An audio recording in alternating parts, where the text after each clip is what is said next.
ನಮಸ್ಕಾರ ವೀಕ್ಷಕರೇ, ತಮ್ಮೆಲ್ಲರಿಗೂ H16 ನ್ಯೂಸ್ಗೆ ಸ್ವಾಗತ. ನಾನು ಅಶೋಕ್ ಜೋತಾವರ್.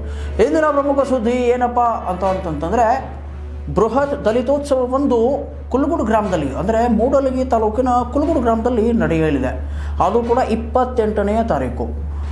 ರಮೇಶ್ ಮಾದರ್ ಅವರ ನೇತೃತ್ವದಲ್ಲಿ ಇವತ್ತು ಏನಂತೀರ ನೀವು ಗ್ರಾಮಗಳಿಗೆ ಹೋಗಿ ಈ ಒಂದು ಬೃಹತ್ ಕಾರ್ಯಕ್ರಮದ ಆಯೋಜನೆಗಾಗಿ, ಅದರ ಪ್ರಚಾರಕ್ಕಾಗಿ ಜನರು ಸೇರಿ, ದಲಿತ ಮುಖಂಡರೆಲ್ಲ ಸೇರಿ ಅದನ್ನು ಬನ್ನಿಯಪ್ಪ ಬೃಹತ್ ಒಂದು ಕಾರ್ಯಕ್ರಮ ನಡೀತಾ ಐತೆ. ಅಂದರೆ 134ನೇ ಡಾಕ್ಟರ್ ಬಾಬಾ ಸಾಹೇಬ್ ಅಂಬೇಡ್ಕರ್ ಅವರ ಜಯಂತಿ ಒಂದು ಆಚರಣೆಯನ್ನು ಮಾಡಬೇಕು, ಆಮೇಲೆ ಒಂದು ದಲಿತೋತ್ಸವವನ್ನು ಮಾಡಬೇಕು. ಆಮೇಲೆ ಇಲ್ಲಿ ಶಾಸಕರು ಬರ್ತಿದ್ದಾರೆ, ಅವರ ಒಂದು ನೇತೃತ್ವದಲ್ಲಿ, ಅಂದರೆ ಬಾಲಚಂದ್ರ ಜಾರಕಿಹೊಳಿ ಸಾಹೇಬರು ಕೂಡ ಈ ಒಂದು ಕಾರ್ಯಕ್ರಮದಲ್ಲಿ ಪಾಲ್ಗೊಳ್ಳಲಿದ್ದಾರೆ.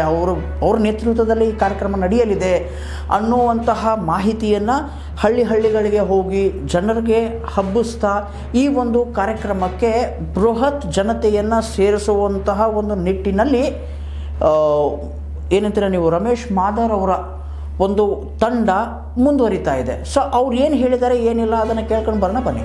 ಬರುವ 22ನೇ ತಾರೀಕಿಗೆ ದಲಿತೋತ್ಸವ ಹಾಗೂ ಮತ್ತು ಡಾಕ್ಟರ್ BR ಅಂಬೇಡ್ಕರ್ ಅವರ 134ನೆಯ ಜಯಂತಿ ಉತ್ಸವವನ್ನು ಅರಭಾವಿ ಕ್ಷೇತ್ರದ ಎಲ್ಲ ಹಳ್ಳಿಗಳ ಜನರು ಬರಬೇಕಂತೇಳಿ ನಾವು ದಲಿತ ಸಂಘರ್ಷ ಸಮಿತಿಯ ಎಲ್ಲ ಒಕ್ಕೂಟಗಳ ಪರವಾಗಿ ಕೇಳ್ಕೊಳ್ತೀವಿ. ಇದರ ಜೊತೆಗೆ ಸನ್ಮಾನ್ಯ ಶ್ರೀ ಸತೀಶಣ್ಣ ಜಾರಕಿಹೊಳಿ ಅವರು ಹಾಗೂ ಬಾಲಚಂದ್ರಣ್ಣ ಜಾರಕಿಹೊಳಿ ಅವರ ಒಂದು ಈ ಕಾರ್ಯಕ್ರಮಕ್ಕೆ ಆಗಮಿಸಲಿದ್ದಾರೆ. ಅದಕ್ಕಾಗಿ ಎಲ್ಲ ದಲಿತ ಸಂಘಟನೆಯ ಮುಖಂಡರುಗಳು ಹಳ್ಳಿಗಿನ ಎಲ್ಲ ಜನರು ಅತಿ ಹೆಚ್ಚಿನ ಜನಸಂಖ್ಯೆಯಲ್ಲಿ ಬರಬೇಕು ಅಂತೇಳಿ ತಮ್ಮಲ್ಲಿ ಕೇಳ್ಕೊಳ್ತೀವಿ. ಇದರದ ಮೂಲ ಉದ್ದೇಶ ಏನ್ರಿ ಸರ್? ಏನಿಲ್ಲ, ಅಂಬೇಡ್ಕರ್ ಜಯಂತಿ ಇವತ್ತು ಅರಭಾವಿ ಕ್ಷೇತ್ರದಲ್ಲಿ ಸನ್ಮಾನ್ಯ ಬಾಲಚಂದ್ರಣ್ಣ ಜಾರಕಿಹೊಳಿ ಅವರು ಒಬ್ಬರು ಜಾತ್ಯತೀತ ನಾಯಕರು.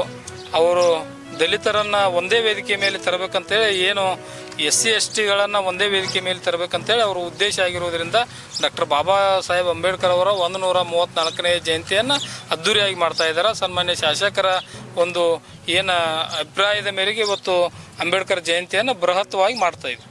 ಸೊ ಅವತ್ತೇನ್ರೆ ದಲಿತರಿಗಾಗಲಿ ಇವ್ರಿಗಾಗಲಿ ಏನಂತೀರಿ ನೀವು ಬಿದ್ದವ್ರಿಗಾಗಲಿ ಅವತ್ತೇನ್ರಿ ಹೊಸವೇನ್ರಿ ಸ್ಕೀಮ್ಗಳು ಸ್ಯಾಂಕ್ಷನ್ ಆಗುವಂಥ ನಿಟ್ಟದವರು ಅಲ್ಲ.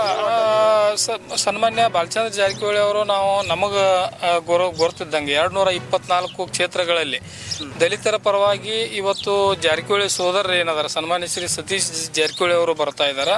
ಇವತ್ತು ಅರಭಾವಿ ಕ್ಷೇತ್ರದಲ್ಲಿ ಆಗಿರ್ಬೋದು, ಗೋಕಾಕ್ ಮತ್ತು ಮೂಡಲಗಿ ತಾಲೂಕಿನಲ್ಲಿ ದಲಿತರಿಗೆ ಏನೇ ಕುಂದುಕೊರತೆಗಳಿದ್ರು ಮತ್ತು ಕೆಲವೊಂದು ಕೆಲಸಗಳ ಕಾರ್ಯಗಳನ್ನು ಅವರು ಯಥಾವತ್ತಾಗಿ ಮಾಡತ್ತಾರ. ಕೆಲಸಗಳ ವಿಷಯ ಏನಿಲ್ಲ. ಇವತ್ತು ಅಂಬೇಡ್ಕರ್ ಜಯಂತಿಯನ್ನು ಮಾಡುವುದರ ಮುಖಾಂತರ ಎಲ್ಲ ನಾಯಕರುಗಳನ್ನು ಒಂದೇ ವೇದಿಕೆಯ ಮೇಲೆ ಕರಿಬೇಕಂತೆ ಸನ್ಮಾನ್ಯ ಶಾಸಕರ ಒಂದು ಅಭಿಪ್ರಾಯ ಆಗಿದೆ. ಆ ನಿಟ್ಟಿನಲ್ಲಿ ಮಾಡ್ತಾ ಇದ್ವಿ. ಮತ್ತಿನ್ನ ಯಾರ್ಯಾರು ಇವ್ರು ಬರ್ಬೋದು ಅಂತೀರಿ ನೀವು ಇದರೊಳಗೆ ಈ ಫಂಕ್ಷನ್? ಇಲ್ಲ, ಉಸ್ತುವಾರಿ ಸಚಿವರು ಸತೀಶಣ್ಣ ಜಾರಕಿಹೊಳಿ ಅವರೊಬ್ಬರು ಬರ್ತಾರೆ, ಸನ್ಮಾನ್ಯ ಶ್ರೀ ಬಾಲಚಂದ್ರಣ್ಣ ಜಾರಕಿಹೊಳಿ ಒಬ್ಬರು. ಇನ್ನು ಪ್ರವಚನಕಾರರಾಗಿ ದಿವ್ಯ ಸಾನ್ನಿಧ್ಯವನ್ನು ನಿಜಗುಣ ಆನಂದ ಶ್ರೀಗಳ ವಹಿಸಲಿದ್ದಾರೆ. ಇದು ಎಂದೈತಿ ಇನ್ನೊಮ್ಮೆ ಹೇಳ್ಬಿಡ್ರಿ ಸರ್. 28ನೇ ತಾರೀಕಿಗೆ, ಬರುವ 28ನೇ ತಾರೀಕಿಗೆ ಇದೆ. ಕುಲಗೋಡು ಗ್ರಾಮದಲ್ಲಿ ಬೃಹತ್ ಸಂಖ್ಯೆಯಲ್ಲಿ ಎಲ್ಲ SC ST ಮತ್ತು ದಲಿತ ಸಂಘಟನೆಗಳ ಎಲ್ಲರೂ ಕೂಡ್ತೀವಿ ಅಂತ ಹೇಳಿ ಹೇಳ್ತೀವಿ.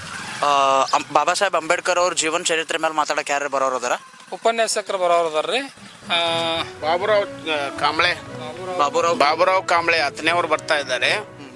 ಬಾಬಾ ಸಾಹೇಬ್ ಅಂಬೇಡ್ಕರ್ 134ನೇ ಜಯಂತಿ ಕಾರ್ಯಕ್ರಮಕ್ಕೆ ಬಾಬುರಾವ್ ಕಾಂಬ್ಳೆ ಅವರು ಉಪನ್ಯಾಸಕರಾಗಿ ಅಂಬೇಡ್ಕರ್ ಬಗ್ಗೆ ಹೇಳಕ್ ಬರ್ತಾ ಇದ್ದಾರೆ. ಆಲ್ಮೋಸ್ಟ್ ಆಲ್ ಎಷ್ಟು ಜನ ಕೂಡಬಹುದಂತ ನಿಮ್ಮ ಅಭಿಪ್ರಾಯ? ಒಂದು 15ರಿಂದ 20,000 ಜನ ಅಲ್ಲಿ ನಮ್ಮ ಕುಲಗೋಡು ಗ್ರಾಮದಲ್ಲಿ ಕೊಡ್ತಾ ಇದ್ದೀವಿ. 20,000 ಜನ ಕೊಡ್ತಾ ಇದ್ದೇವೆ. ಸೊ ನೋಡಿದ್ರಲ್ಲ ವೀಕ್ಷಕರೇ, ಯಾವ ರೀತಿ ಬರುವ 28ನೇ ತಾರೀಕು ದಲಿತೋತ್ಸವವನ್ನು ಆಚರಣೆ ಮಾಡಲಾಗುತ್ತೆ ಮೂಡಲಗಿ ತಾಲೂಕಿನಲ್ಲಿ ಅಂತ ಹಿರಿಯರೆಲ್ಲ ಹೇಳಿದ್ದಾರೆ. ಸೊ ಈ ಒಂದು ಕಾರ್ಯಕ್ರಮಕ್ಕೆ ಆದಷ್ಟು ಜನ ಬಂದು ಈ ಒಂದು ಕಾರ್ಯಕ್ರಮವನ್ನು ಯಶಸ್ವಿಗೊಳಿಸಬೇಕು ಎಂಬ ಕಳಕಳಿಯ ವಿನಂತಿ ಇವ್ರದ್ದೆಲ್ಲರದು ಕೂಡ. ಅದರ ಜೊತೆಗೆ H16 ನ್ಯೂಸ್ದು ಕೂಡ. ನೋಡಿದ್ರಲ್ಲ ವೀಕ್ಷಕರೇ, ಯಾವ ರೀತಿ 28ನೇ ತಾರೀಕು ಬೃಹತ್ ಸಮಾವೇಶ ಒಂದು, ಅದು ಕೂಡ ದಲಿತೋತ್ಸವ ಒಂದು ನಿಮ್ಮ ಮುಂದೆ ಪ್ರಸ್ತುತವಾಗಲಿದೆ. ಸೊ ಕಾರಣ ಏನಪ್ಪ ಅಂತಂದರೆ H16 ನ್ಯೂಸ್ ಪರವಾಗಿ ಒಂದು ಕಳಕಳಿಯ ವಿನಂತಿ ಏನಪ್ಪ ಅಂತಂತಂದರೆ, ಸಾಧ್ಯವಾದಷ್ಟು ಜನ ಆ ಒಂದು ಕಾರ್ಯಕ್ರಮಕ್ಕೆ ಹೋಗಿ. ಯಾಕೆ ಈ ಮಾತು ಹೇಳ್ತಿದ್ದೀವಿ ಅಂತಂತಂದರೆ, ಡಾಕ್ಟರ್ ಬಾಬಾ ಸಾಹೇಬ್ ಅಂಬೇಡ್ಕರ್ ಅವರ ಜೀವನ ಹೇಗಿತ್ತು, ಅವರ ಒಂದು ಸಂಘರ್ಷ ಹೇಗಿತ್ತು ಅನ್ನುವಂತಹ ಸಂಪೂರ್ಣ ಮಾಹಿತಿ ಆ ಒಂದು ಕಾರ್ಯಕ್ರಮದಲ್ಲಿ ಸಿಗುವ ಎಲ್ಲ ಸಾಧ್ಯತೆಗಳಿವೆ.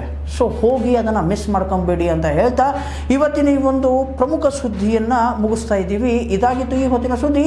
ಇನ್ನಷ್ಟು ಸುದ್ದಿಗಳಿಗಾಗಿ ಸದಾ ಫಾಲೋ ಮಾಡಿದರೆ H16 ನ್ಯೂಸ್. ಇದು ಸತ್ಯದ ಕೈಗನ್ನಡಿ.